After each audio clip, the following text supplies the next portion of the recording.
আমাদের দক্ষিণ কেরানীগঞ্জ থানা হাসনাবাদে যে এখানে এক মাদ্রাসার মধ্যে এক হুজুর ছিল। হ্যাঁ, এক হুজুরের মাদ্রাসাটা চালাইতো। তো এখানে বোম ব্লাস্টিং হয়ে আর দুইটা বাচ্চা আহত হয়েছে। ভিতরে বিভিন্ন রকমের বোমের কেমিক্যাল সহকারে বোম, আস্ত বোম, এগুলি সহ পুলিশ উদ্ধার করছে। এখন এখানে বিভিন্ন রকমের তদন্ত চলতেছে। এই হলো বর্তমান পরিস্থিতি। এই ঘরের ওয়াল দুইটা ভাঙা মাঠের মধ্যে চলে আসছে।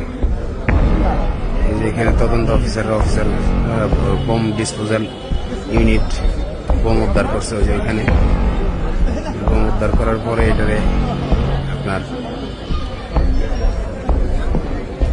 বিভিন্ন রকমের কেমিক্যাল বোম উৎপাদনের এই কেমিক্যালগুলো এখান থেকে বের করা হয়েছে। ভিতরে আরো বিভিন্ন রকম বোম থাকতে পারে। ওসি সাহেব যারা আছে এরা তদন্ত করতেছে। দক্ষিণ কেরানীগঞ্জ হাসনাবাদ গ্রামে এই ঘটনাটা ঘটছে আজকে সকাল 10টায়। ঘরের ভিতরে বোম মিক্সড করার সময় ব্লাস্ট হয়ে গেছে। ঘরে কেউ ছিল না, দুইটা বাচ্চা ছিল। বাচ্চা দুইটা আহত হয়েছে আর দুইজন জঙ্গি ছিল।